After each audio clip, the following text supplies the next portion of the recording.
Any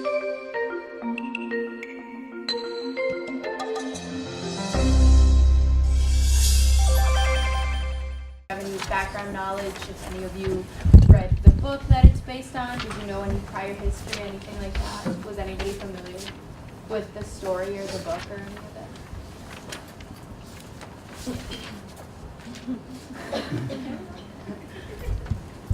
No. No? Or... Yeah, you asked, I mean, it's a novel, and so I have read the book, I have obviously watched this movie, and so many different times. That reality so was very sad. But they conquered, right? So the butterflies, and it's so sad that they die, but then obviously once they're waking up over in the Dominican Republic. Hi, Husky, it's Fanny Hannon, director of Perla. Hello. Back to you all. Did you have something? Yeah, I was going to say I studied a little bit, not like all the history, but a little bit what was happening in the countries because I had to study what happened in Brazil, which was also dictatorship at the same time. Yeah. So we're studying like my country's history and we also learned a little bit of what was going around it. Did anybody here learn about any of this history, like any of your like schooling, like before college? I know that I first learned about like these events, and I watched this movie back in 8th grade. So that was like my first I forgot the word. Like exposure. Yes. Yes, first exposure to like this history, and ever since I've just been really interested in like learning more about the regime and the butterflies. Was anyone surprised to hear of these events, like the way that things went down? It's just like interesting to notice that like this is like such a huge thing in history, and this was a dictator backed by the American government, but none of us that grew up in the U.S. Learned about this in our history classes. So it's just interesting to see like how history is told by the winners, you know. So the next question is, how does Minerva's personal journey reflect the bigger picture and political climate of the time?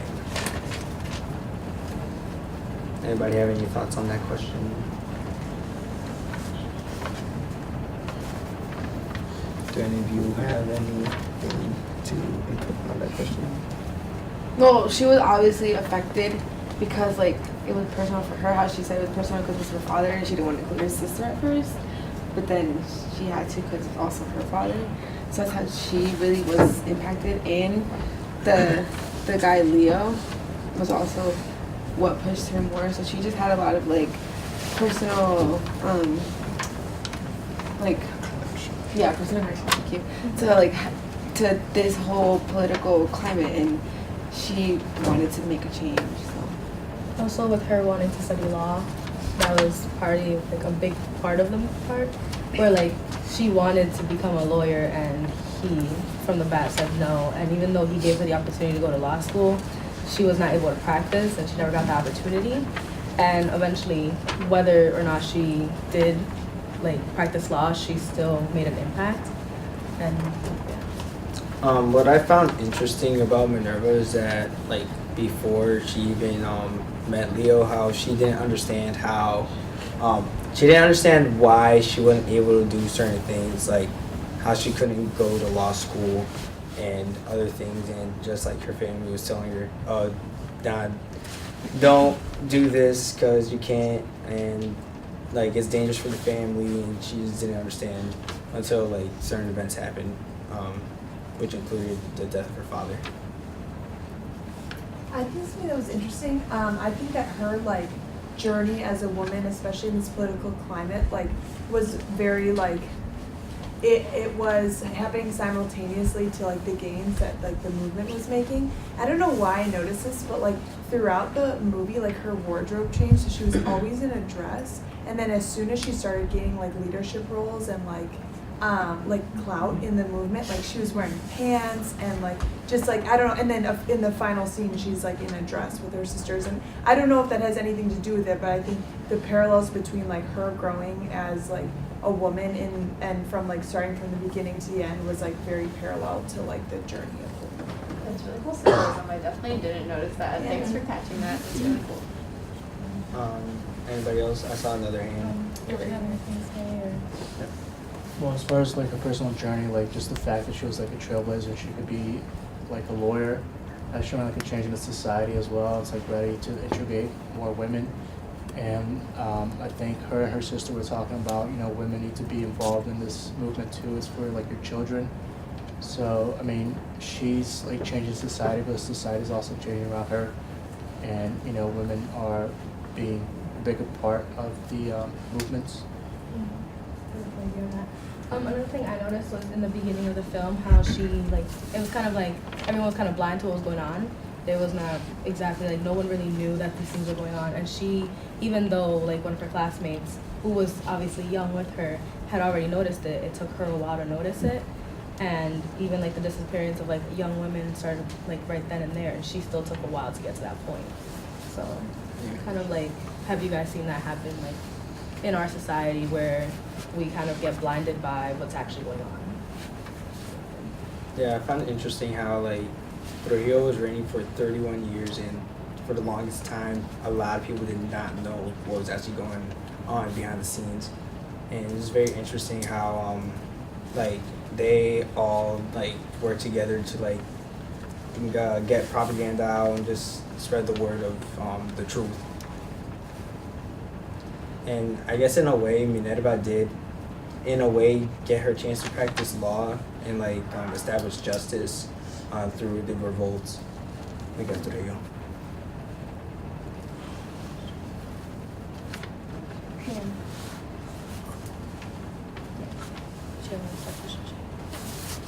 Alright. How does authority affect the way women react and act up? Can you repeat the question? It was how does authority affect the way women react and act up? So pretty much like how do women react to authority? Or either gender. Yeah. This could be in any context, like not necessarily from the film.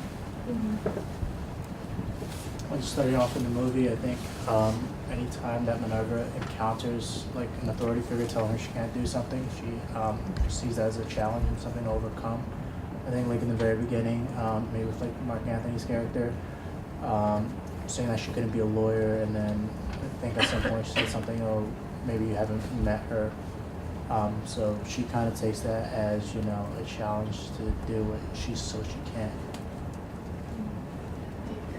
On like a more like personal level, like how would you feel if someone would like kind of stop you from doing what you want to do, or if like you wanted to pursue something and they said no? Like how would that make you feel?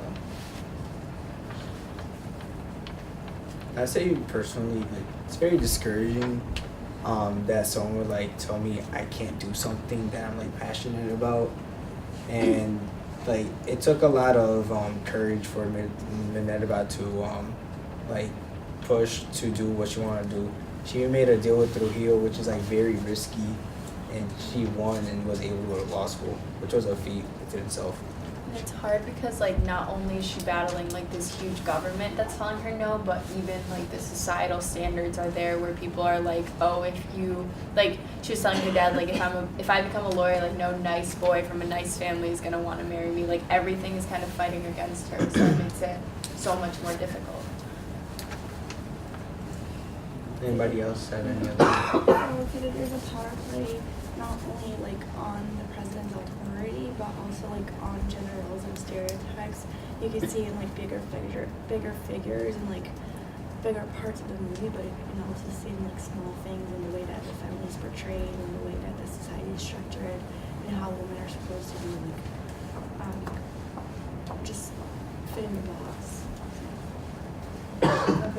Yeah, I'm just talking about the other obstacles and stuff that she had going on against her. Another thing that I really noticed and was inspiring throughout the movie was her resilience. She really was, like y'all said, she had so many different things up against her, the government, the societal norms, the traditional norms of her family, even just kind of like in the beginning saying like, you shouldn't be doing this, and just like her resilience throughout. Because a lot of people probably would have given up a long time ago. She just kept fighting, and pretty dope.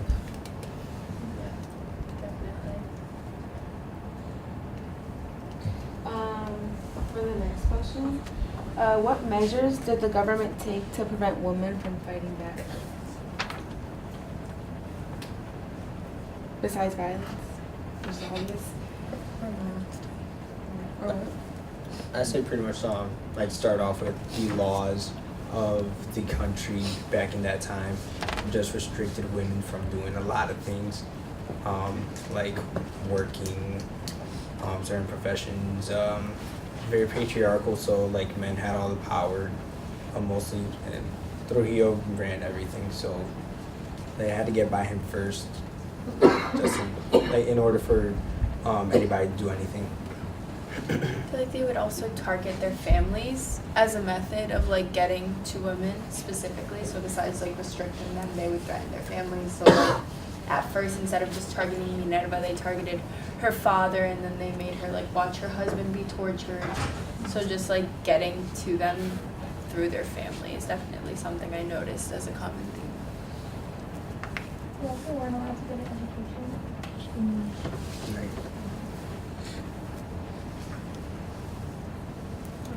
Any other thoughts?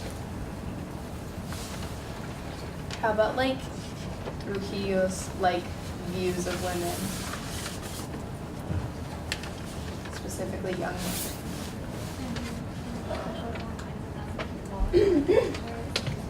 Generally, women are just like obviously expected. They're gonna get married. They're gonna have kids. They're not gonna get an education or do any work or like fight back. So they push that a lot. So that's what I'm Yeah, for sure. But I found very, you have something? Yeah, I just feel very like helpless if I live under that society at that time, and I can't do something that I like to do, and I can't accomplish any goals that I have, and I can't be educated. I can't have my own personal thinking, and I can't even fight back to this abusing authority society. So I feel like this movie can actually like awareness the people's, like enhance the awareness of people's like fair treatments for women. Yeah. Anyone else have any other thoughts? What I was going to say was I found it very sick of Trujillo to just like see women as objects and just like have like his men go out look for women just so he could just have them for himself. And the sadder part is that like even though like it is over, back in like Dominican Republic, it still occurs where men do see women as objects only. Like he left such a like heavy impact that over there like sometimes like women they still don't pursue educations. Some of them just stick to the regular basics of like having a family and taking care of them, and are afraid to speak up to their husbands and men just in general. So it's pretty sad to see that despite it being over, it's still occurring. Yeah, I definitely agree that was probably the most shocking part of the film was like his like how he objectified. I mean, even from the beginning when he was like picking out young girls and I mean that was, and just like and through the scene at the ball with the front table and stuff, and that, yeah, for me that was the most shocking. And I agree. My sister lives in rural Dominican Republic with the Peace Corps right now, and one of the biggest battles that she fights in her community in the high school and the elementary school is trying to teach young girls, like encouraging them to go get an education, because a lot of them, I mean, she's got like 2 15-year-old neighbors who are pregnant, and if that's the life they choose, then that's completely acceptable, but often that's not exactly that life. So it's very, it's crazy to think about, right, like you said, just the impact that he left.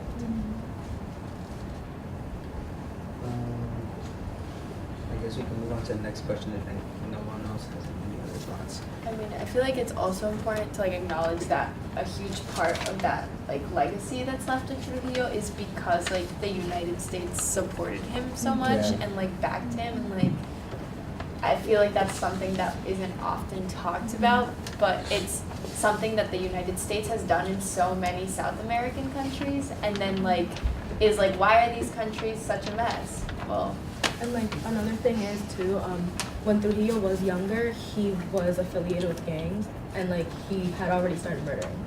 So then eventually he worked on a sugar plantation, and then is when he joined like the Marines, and then eventually he rose so high up to be Commander in Chief. Like he stayed within there, and then he brought that back, and like everything that he learned and used it like to the authority, he had already like assembled a group of people to like overthrow whoever was already currently there, and basically have his campaign be in the lead. So he kind of won by Default. yeah, like he didn't really get no one got a say in that one. Yeah, he pretty much just like killed anybody that supported the other party, and that's pretty much how he stayed in power for so long.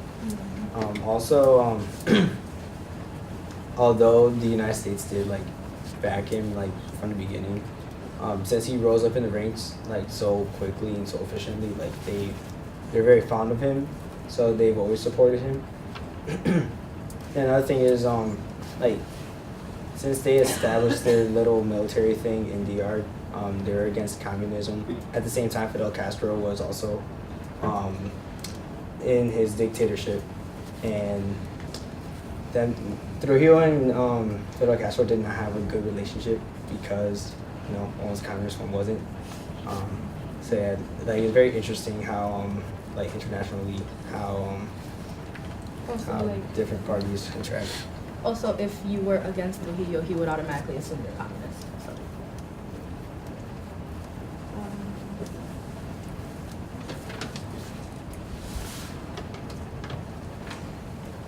So, another thing that was mentioned, like at one point in the film, was how he was. I don't know if you guys remember, like the car ride in particular with Minerva and one of the guys. Was it Leo, I think? Yeah. Mark Yeah. Anthony's character? Mark Anthony. Yeah, Leo. So it was like he was talking, he was basically like giving like all these facts of like what he was already doing, and one of them included like how he was murdering Haitians. I don't know if like many people like were like knew the history behind that, how he was trying to whiten the Dominican Republic, and that also played into like kind of how the U.S. impacted him. Like he actually had Haitian descent in his bloodline. However, he made it one of his goals to like kill. He killed up to 35,000 people like on the border. So I don't know, like any question? It's like how does colorism in a way play a role to the film? Well, one thing I noticed that women of color, throughout the movie, they were always portrayed as someone who served. So it was the girl that took care of the house. It was a girl that got the buckets in prison. So they were never portrayed in positions of power or like leaderships, or they were portrayed like primary roles throughout the movie. They were always like in the back. I definitely noticed that even Trujillo would go after like the girls who were lighter and had like straighter hair, and like even Mirabel and her sisters were more on the like whiter side, I guess you could say. So it just showed like how I guess racist, or how he was focused on the color just for even his own desires. He married 3 times, and his first wife, she was poor, so once he started rising up, he divorced her because of that. The second one did not give him a son, so he divorced her. And then the third one, she was an immigrant from Spain, so she was a lot more fair in color. And they had a daughter, and her name was like Angelita, so it's just like Angel. But she would be portrayed like in DR, she would be wearing a very long like gown with like a 75-foot train that was like made out of over 600 animal skins. And she was like kind of idolized for her skin tone and how fair she was. And he would use that to kind of portray like that aspect of how he wanted everyone else to look. Walking around the street or anything, which was like very like eye-opening, and to think like I'm Dominican, so if I were to go to DR now, there would be like a billion, like a whole bunch of like colored people. So to see like the film, like it was just like light people, it was like, oh, you know. I definitely agree on that. Yeah. And like a lot of like anti-black sentiments are like really prevalent in Latin American society in like a lot of the countries. So and a lot of times like governments like further implement that, and so those like a lot of like colorism to this day exists in a lot of South American countries because of like the legacies left behind by dictators and such. Yeah, colorism like everywhere is an issue, and especially in the United States. Like everybody that's of color experiences it. So it's interesting, like how in DR, like it's always an issue, and like I can't really say it got better because I don't know, it's always there. Yeah, it So, hasn't yeah. really improved. Yeah, like there are Dominicans who are still very racist, as I guess, to Black Dominicans or Haitians. And the same thing happened as well. We have a population of over like 54% of the population are Black, and they, well, when Brazil is portrayed, there's not a Black woman that is the face of that. And if you watch like Brazilian television, or if you have seen Brazilian actors and actresses that are famous, none of them are Black. So.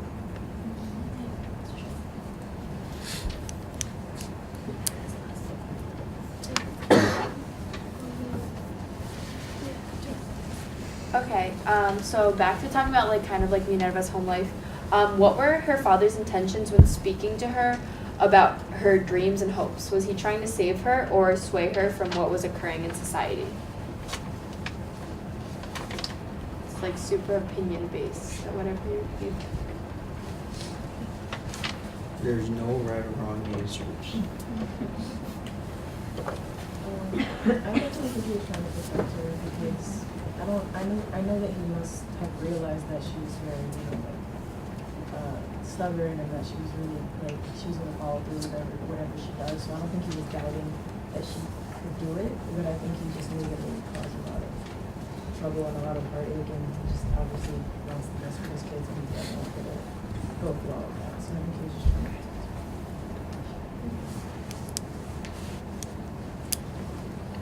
Anybody agree, disagree? Say something? Yeah, you can go. Well, he wants to protect her. He doesn't want her to go off and do anything too crazy. He wants her to have like normal life. But one thing that comes to mind is the scene where they come to arrest him, and she knows that they're there because of her, but he doesn't blame her, and he comforts her. So he's still protective over her, and it's like his duty to take whatever is coming to him. So even though I guess they were disagreeing and arguing about what she did at the ball, he's still her father and he's still protective of her. Yeah, I was just gonna say that he just wanted the best for her. I think it's because like back then, it wasn't really seen that women had a platform like that, so something like that wasn't normal for him, and he just wanted to make sure his daughters were straight. So I don't think he had bad intentions, but she had to break barriers to get to where we are today. Often during the time, men who had daughters would hide their daughters when he was coming to visit or was around the area to avoid them potentially being targeted. So that's another thing to keep in mind too. Yeah, there was a book that I read back in 8th grade. The author, she talked about how what her life was like as a young girl back in the Dominican Republic during the regime, and when she got older, her family started worrying because I guess Trujillo already had his eyes on her, and she was trying to survive and hopefully leave the country for refuge. So it's very interesting how a lot of fear is implemented in his power just to do whatever he wants.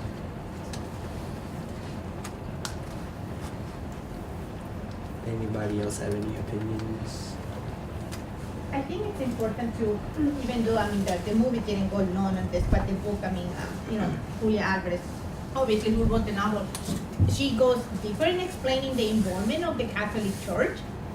Because when you look at dictatorships around, Central and South and the Caribbean, it's very interesting to see the role of being rebels and defending the people and fighting against, this dictatorship. So I just want to point it out. Yeah, the Catholic Church is definitely a big part of like Latin American life, so it is interesting. It's also interesting to realize how women starts in universities also, besides like community based, but how it was very focused on universities from that age group, which makes it realize like better education, better criticism. So.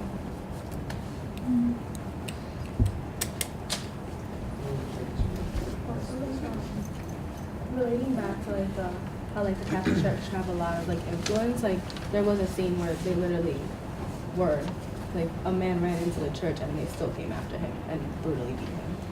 So it's In front of like children. in front of children Yeah. and like it was during church, so it's like Yeah, no And, filter. you know, in that time they would do that. And I think that even nowadays, I mean, we think of like, you know, dictatorship because we still have it in this state of age.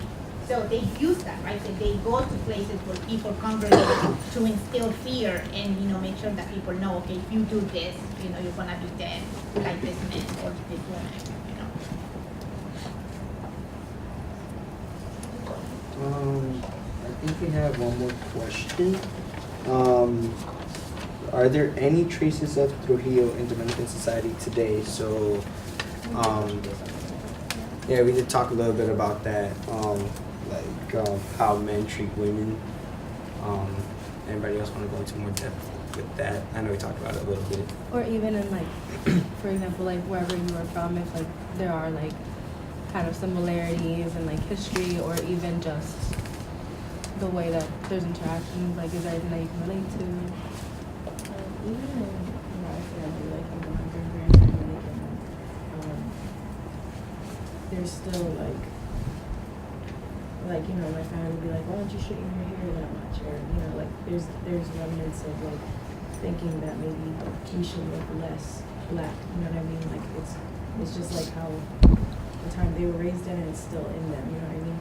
And even like my grandpa's always focused on like, oh, like who, like are you thinking of marrying, or like who are you talking to right now? Like it's not as much focus on school. Like he's not as bad as that, but you know that's just kind of like how time was when they were growing up. So it's just like now that's what they focus on still, and you can just still see it. It's just kind of sad. I was talking to my dad about the politics in DR like a couple weeks ago, and he actually told me that his son is actually running for president in DR currently right now. And he was like, we were just talking about that, and I was just thinking like, you know, history repeats itself, and I'm just like, you know, what is he trying to bring to the country now? Especially since he had such like a powerful father. So that's just like really interesting to see how it's gonna play out. Yeah, I could like speak on like the whole colorism thing again. Yeah, like my dad, I could tell like he has a problem when like I listen to like black people music, and like I don't think that should matter. But I know it's like a Dominican thing where they think that they're white, but like we do, like we're a mix of everything. Like we have Taino, we have European, and we have African, and like we're a mix. So I think like we should all like acknowledge every part of us and not just say, oh, we're European or from Spain, because that's not exactly true. Yeah, I was very fortunate to be like raised in like where my mother was very, very blunt. She's very straightforward. She is all about kind of like moving forward. So like it's kind of I'm Dominican. So my mom, she was with my biological father, who is a musician in the Dominican Republic. Like he's well known over there, and at one point he was kind of trying to tell her what she can and can't do, so she left. So my mom is very like, kind of like, she's all about moving forward and doing better as a woman. But then when I sit down with my great grandmother, like kind of conversation that you had, like when are you getting married? When are you gonna start having a family? Why are you in school? Kind of thing. And then my grandmother's like, nah, stay in school. So it's like, my great grandmother is still like in that mindset. She was born in 1925, so she was around when this was happening. And then my grandmother was born in the like late 50s, and she's more about like kind of like you have to keep moving forward. And then my mom, who was born in the 80s, was like definitely like she was with that mindset that like a man cannot control you. So it's like even though, like, she was raised in there, like, luckily she didn't get affected as much. Like, even though we have, like, the further you go back in my family, the more it is, like, shown. And even my great-grandmother has, like, a problem with, like, for example, like, darker skin colors, like, but then everyone else in my family is more open to, like, everything. So, like, it shows, like, I know, like, since we live here, it probably, like, went away a little bit with time, as, like, they kind of, like, but it shows, like, the mindset's, like, slowly got better, so.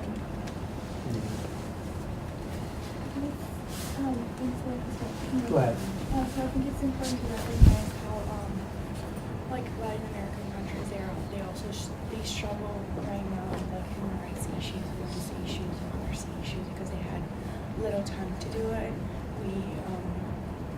It was an era of like colonialism, and after that, most of the countries went straight to like dictatorship. And if you see like democracy right now, it's really it's being brief.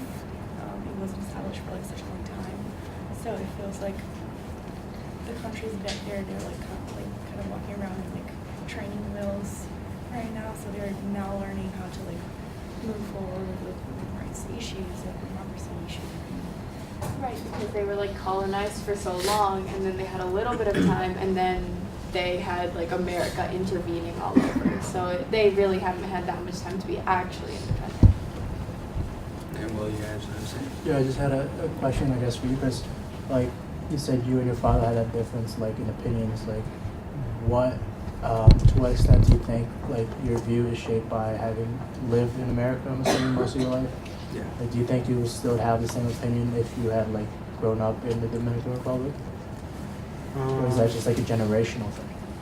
I think it might be a generational thing because my dad, he migrated here when he was like 13, but you know he grew up in a Dominican household, so he always had like those values, and yeah, like I like to compare my hair with his. Like his hair's not like mine. I say mine's more African-like. So like, let's say I wear a wave cap or a do-rag, he'll find a problem with it. I had a conversation with him like over the break. He's like, "Oh, I never wore that." I'm like, "Well, your hair's not the same." So like, it's like a genetic thing also. So yeah, like some traits aren't passed down, and you know, not everything should be done. Like, I don't see myself as like more European. I like to see a lot of African traits in me, and I don't know.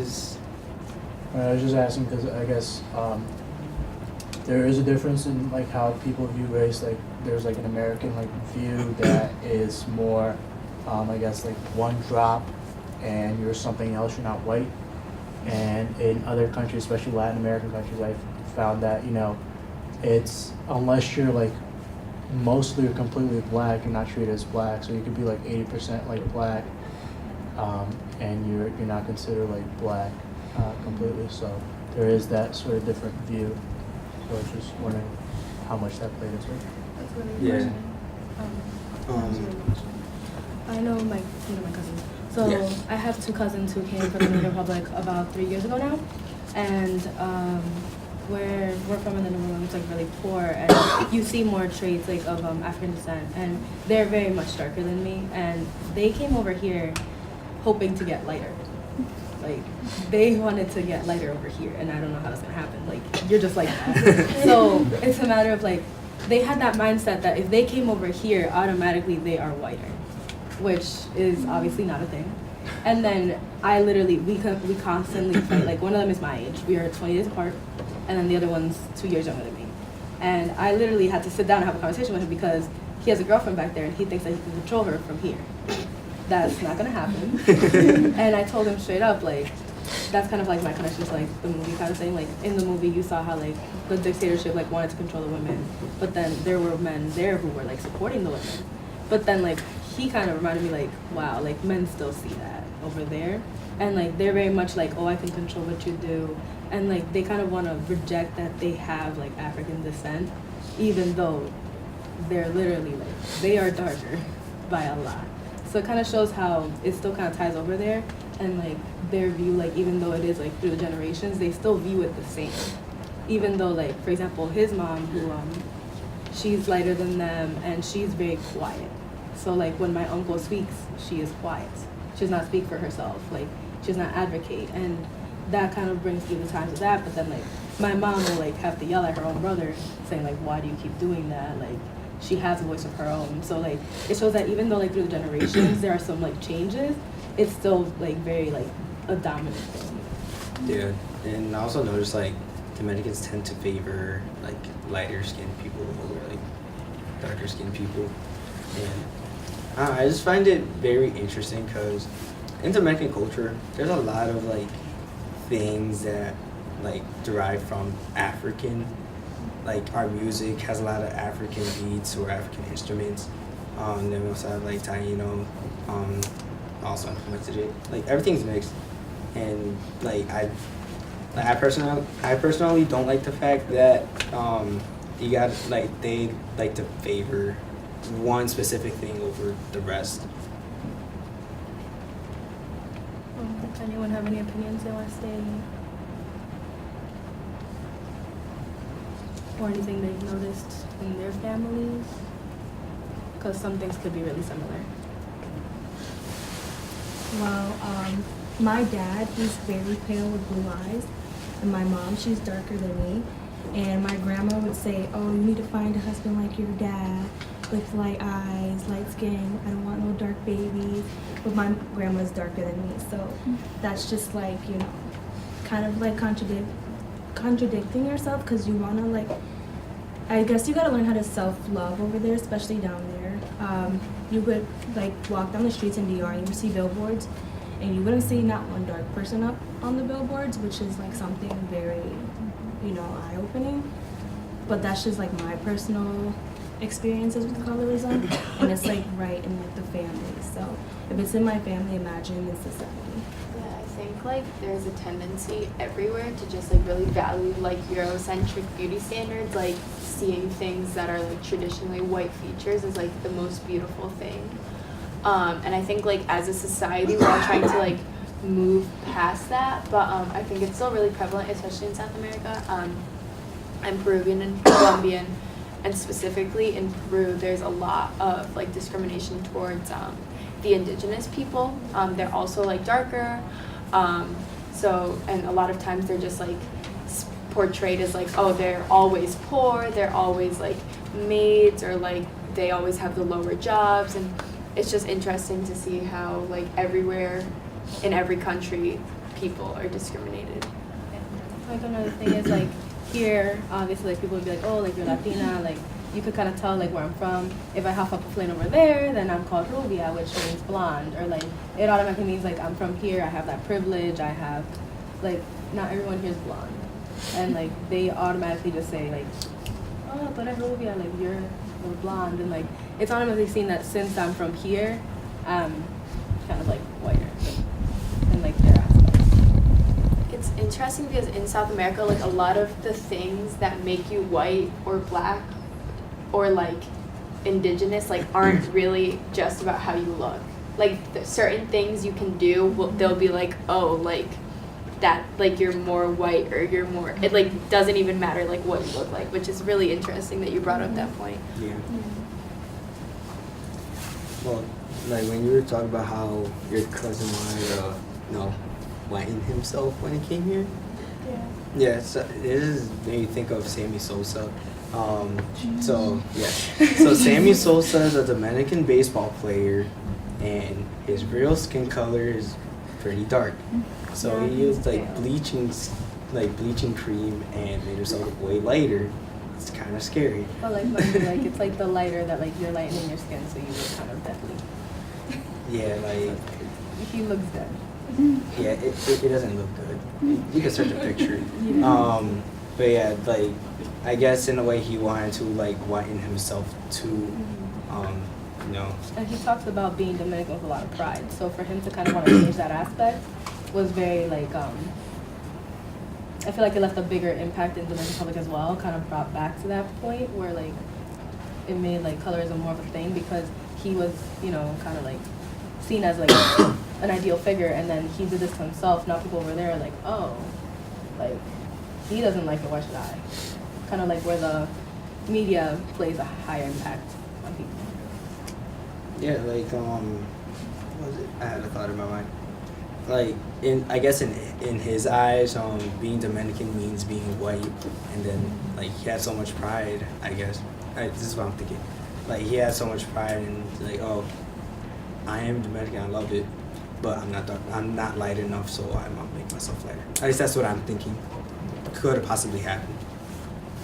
When we're talking about women in general, I wonder if one of the reasons why Latinos are so sexualized over here is that because we are also sexualizing our countries. Could play a role into that because you're moving forward into like women's rights, and they're still very much objectified over there, the same way than here.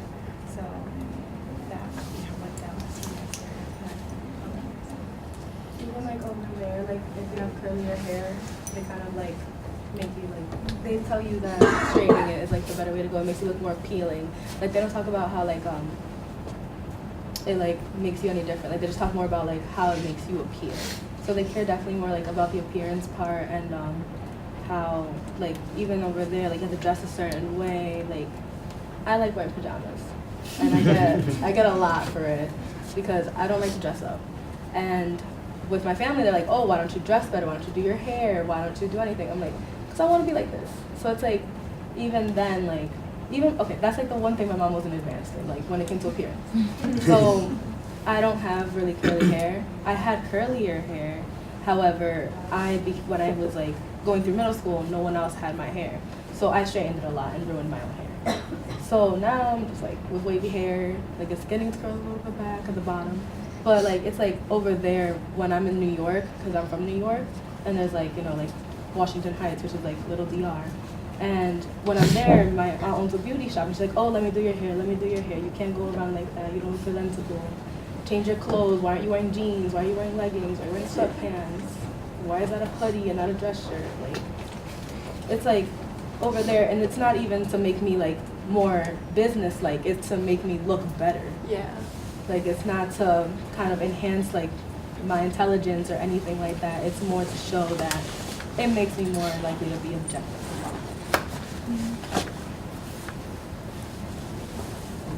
Any final thoughts? Anything? I think it's so important to remember that political ideologies destroy nations. And I know you all have alluded that the media, absolutely, I agree. I think that the media plays a big role in planting the seeds. But sometimes, these seeds of information are coming, from governments. And I think that when you look at this movie in particular and the story of Dominican Republic, right? So Trujillo wanted to have a white nation. And it's so important to hear those messages that governments are saying about certain groups of people. So I just want to encourage you to really think about that and how, political ideologies can influence you one way or another. Especially when it comes to like women. There's a pretty big role we can't do. Yes. Don't get me started on that note. I think that in our class, we were talking on Monday how, right, the government wants to decide on women's rights, right? So what, this is my body, and here you have males who are making the decisions, and you don't own my body. So just an example. And like these events happened in 1960, but we got the like International Day in '99. Mm-hmm. That's many years apart. So like it shows how even then like these things happen, and it took how many years to bring it up? Like almost 40. Anyone else have any thoughts? Before we close, I would like to recommend another movie. It's based on the same events, but it's a Dominican one, so it's in Spanish, and Michelle Rodriguez plays Minerva. It's called Trópico de Sangre. I recommend it, so if you're interested, you can look that up. We have a copy in Perlac, so you're more than welcome to come in. There's a lot of rice, so eat it. Yeah, there's more food. Thank you very much. Thank you so much. Everybody